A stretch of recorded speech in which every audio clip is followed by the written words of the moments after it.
Ricardo Rodríguez Silvero, doctor en Economía, buenos días, ¿cómo estás?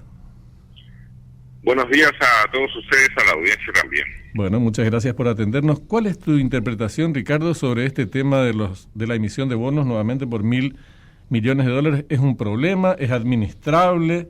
¿Debe ser parte de una política más general de cómo aumentar las recaudaciones? ¿Cuál es tu opinión?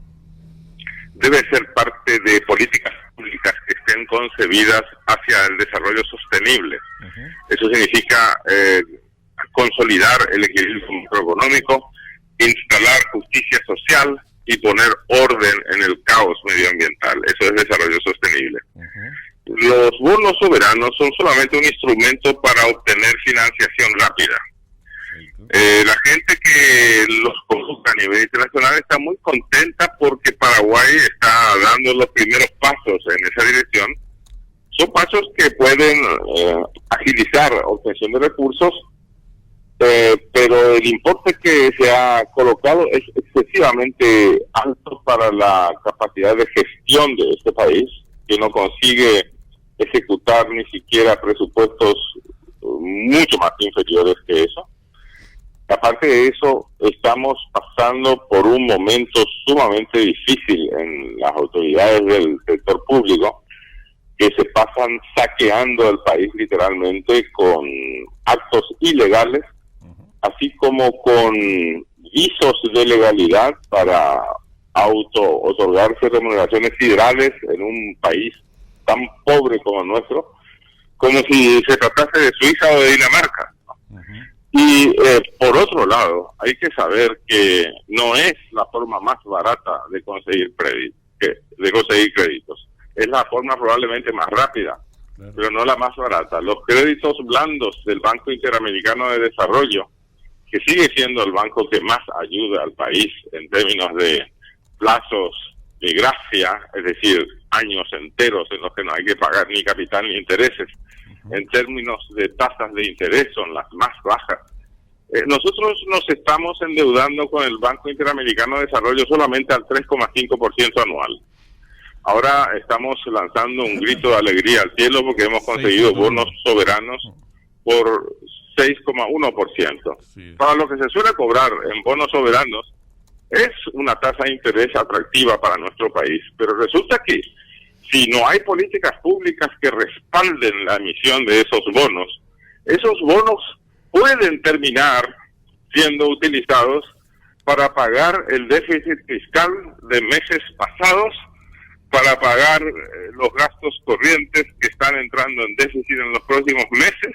Por supuesto, también se los puede utilizar para obras de infraestructura. Ojalá que vaya solamente para eso, ¿no? Claro. Pero tenemos que saber que el poco presupuesto que se consigue nos demuestra en la práctica que el problema no es la falta de dinero, sino la falta de capacidad de gestión para ejecutar ese dinero cuando llega. O sea que ahora vamos a tener mucho dinero, pero no necesariamente vamos a poder gastarlo en... No sé si en lo correcto, ojalá que sea en lo correcto, pero además capacidad de gastar esa suma, estás diciendo, Ricardo. O sea, exactamente, no hay gestión posible. O sea, el sector público no está organizado todavía con gente preparada para poner en práctica ese hiperendeudamiento. Entonces lo que va a ocurrir es que como vamos a tener un déficit fiscal de $500 millones, que se va a cubrir el déficit fiscal con eso, y se va a utilizar lo más rápido posible en algunas otras cosas. Y espero que esa utilización pueda evitar el camino de la hipercorrupción en la que estamos puestos nosotros. Si estamos tirando la casa por la ventana, nosotros en un año de corrupción, no solamente con autoasignaciones siderales, sino con estafa directa a las arcas del Estado, estamos gastando como 300 o 400 millones de dólares. Ya sería un gran aporte al país reducir ese nivel de robo a la mitad, ¿no? Es mucho más rápido, ¿no? Bueno, en otras palabras, sin políticas públicas que respalden la emisión de esos bonos pueden terminar de la misma forma que los bonos que se han concedido en otras ocasiones. Es decir, que llega el dinero y no hay forma de gastarlo. Ahora, el tema del gasto, ¿en qué se va a gastar? ¿Esto tiene que ser aprobado por ley en el presupuesto de la Nación o el gobierno tiene discrecionalidad para gastar esto, el Ejecutivo? Eso tiene que estar dentro del presupuesto general de la Nación. Tanta discrecionalidad tampoco no hay. Es decir, se asignan partidas para determinadas, digamos, cifras o rubros presupuestarios, se asigna a determinados ministerios, hay cierto orden en la distribución, hay también orden en la distribución de dinero para asignaciones siderales, ¿no? Uh-huh. Es decir, pero seamos conscientes que este país es uno de los más corruptos del planeta, es uno de los más pobres del planeta y es en el que más nos saquean y menos sabemos ejecutar los gastos que conseguimos. Entonces, para ser francos, uh-huh, está muy bien el esfuerzo del gobierno de conseguir más dinero, pero el esfuerzo tiene que ser simultáneo también en el adiestramiento a los funcionarios públicos que vayan a ejecutar ese dinero. Tienen que poner transparencia en el destino que se da a esos fondos y sobre todo tienen que poner coto a la corrupción de las mismas autoridades nacionales, ¿verdad?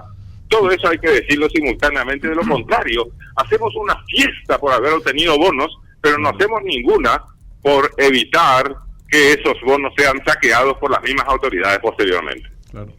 Además, lo que vos señalás que debe ser parte de una política más general, etcétera, etcétera, es muy importante porque esta plata se va a acabar a corto plazo. ¿Y después qué? Es la pregunta.